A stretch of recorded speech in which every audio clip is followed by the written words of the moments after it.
मैंने एक बुक में पढ़ा था कि यदि आप हर रोज ऐसे जिए जैसे कि यह आपकी जिंदगी का आखिरी दिन है, तो आप किसी ना किसी दिन सही साबित हो जाओगे। यह विचार मेरे दिमाग पर छा गया और तब से मैंने शीशे में खुद से ये सवाल किया है कि अगर ये दिन मेरे जिंदगी का आखिरी दिन होता, तो क्या आज मैं वो करता जो मैं करने वाला हूँ। और जब भी लगातार कई दिनों तक जवाब नहीं होता, तब मैं समझ जाता हूँ कि कुछ बदलने की जरूरत है, कुछ नया करने की जरूरत है। स्टीव जॉब्स की इस स्पीच में बहुत ही गहराई है। अगर आप ये बात ध्यान से समझे, तो ये बात आप में एक अलग ही ऊर्जा भर देगा। और इससे भी ज्यादा ऊर्जावान उनके जीवन की कहानी है। यह एक ऐसी शख्सियत थी जिन्हें ना अपने पैसे से प्यार था और ना ही पैसा उनका पहचान था, बल्कि लीक से हटकर सोचना तथा टेक्निक को नए रूप में परिभाषित करना उनके प्रबल व्यक्तित्व की विशेषताएं थी। लेकिन स्वयं स्टीव जॉब्स के लिए उनकी जिंदगी कभी आसान नहीं रही। उनका प्रारंभिक जीवन काफी भ्रम और उथल पुथल से भरा हुआ था। बिना समय गवाए हम उनके बारे में शुरू से जानते हैं। स्टीव जॉब्स का जन्म 24 फरवरी 1955 में कैलिफोर्निया के सैन फ्रांसिस्को में हुआ था। उनका वास्तविक नाम स्टीवन पॉल जॉब्स था, जो उनको गोद लेने वाले माता पिता क्लारा जॉब्स और पॉल जॉब्स से मिला था। दरअसल उनके वास्तविक माता पिता की आर्थिक स्थिति बहुत ही खराब थी और वे ये नहीं चाहते थे कि उनके बच्चे को भी अभावग्रस्त जिंदगी में जीना पड़े। इसीलिए उन्होंने स्टीव को एक ऐसे दंपत्ति को सौंपने का फैसला किया जो उनकी अच्छी परवरिश कर उनको अच्छी शिक्षा दे सके। उनके पिता पॉल जॉब्स एक इलेक्ट्रिकल वर्कशॉप चलाते थे, इसलिए स्टीव का ज्यादातर समय अपने पिता की मदद करने में व्यतीत होता था। यही वो माहौल था जिसने उन्हें चीजों को नए रूप में जोड़कर बनाना सिखाया और फिर धीरे धीरे इलेक्ट्रॉनिक उनका शौक बन गया। प्राथमिक विद्यालय में 4 साल पढ़ने के बाद किसी कारण उनके पिता को दूसरे शहर लॉस एल्टोस, कैलिफोर्निया में शिफ्ट होना पड़ा और यहाँ उनका दाखिला होमस्टेड माध्यमिक में करा दिया गया, जहाँ उनकी मुलाकात स्टीव वोज़नियाक से हुई, जो आगे चलकर एप्पल कंपनी में साझेदार भी बने। वोज़नियाक का भी दिमाग काफी तेज था और उन्हें भी इलेक्ट्रॉनिक से बहुत प्यार था। शायद इसीलिए दोनों में ही जल्दी दोस्ती हो गई। स्कूली शिक्षा पूरी करने के बाद स्टीव जॉब्स ने आगे की पढ़ाई जारी रखने के लिए रीड कॉलेज में एडमिशन तो ले लिया, लेकिन इस कॉलेज की फीस इतनी महंगी थी कि उनके माता पिता के लिए उसे दे पाना संभव नहीं हो पा रहा था और स्टीव जॉब्स को भी अपने माता पिता का पैसा बर्बाद करना अच्छा नहीं लगा, क्योंकि उन्हें उस पढ़ाई में ज्यादा दिलचस्पी नहीं थी। इसीलिए 6 महीने बाद ही उन्होंने कॉलेज छोड़ दिया, जिसके बाद के आधिकारिक छात्र के रूप में वो केवल अपने मनपसंद विषय कैलीग्राफी की क्लास लेने लगे।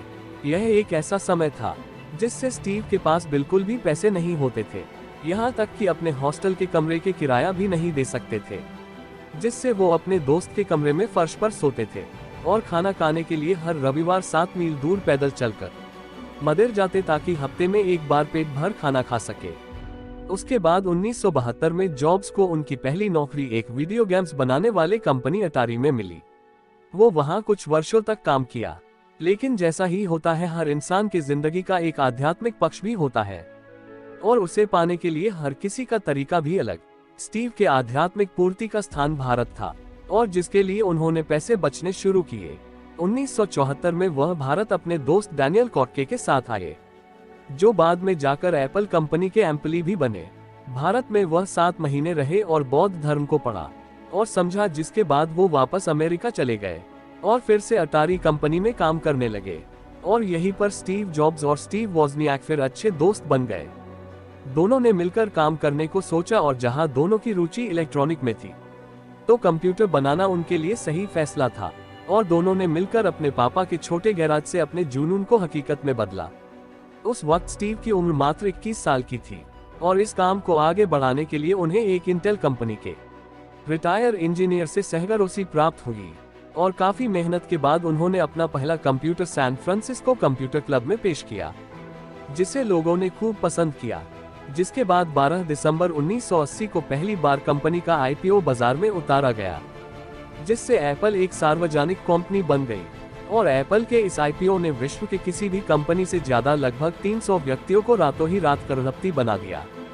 उसके बाद जब एप्पल थर्ड और लीसे डेस्कटॉप बाजार में लॉन्च हुआ, तो लोगों ने उन्हें ज्यादा पसंद नहीं किया और कंपनी घाटे में चली गई और दुर्भाग्य से इसका जिम्मेदार स्टीव को ठहराया गया और 17 सितंबर 1985 में कंपनी के बोर्ड ऑफ डायरेक्टर ने स्टीव को कंपनी से निकाल दिया।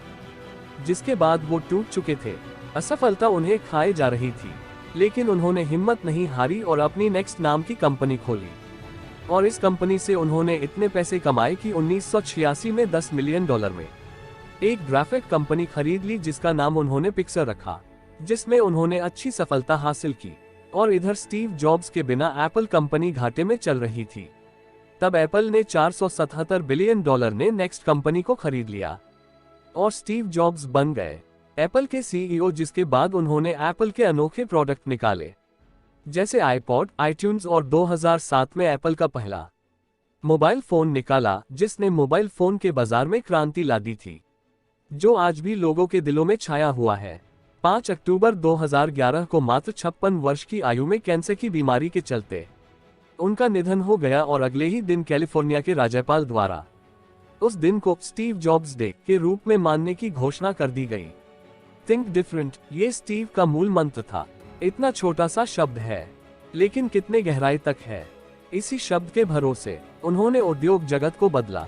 उनका हमेशा से यह मानना था कि जीवन में यदि हमें सफल होना है तो किसी का भी इंतजार किए बिना अकेला चलना सीखना पड़ेगा।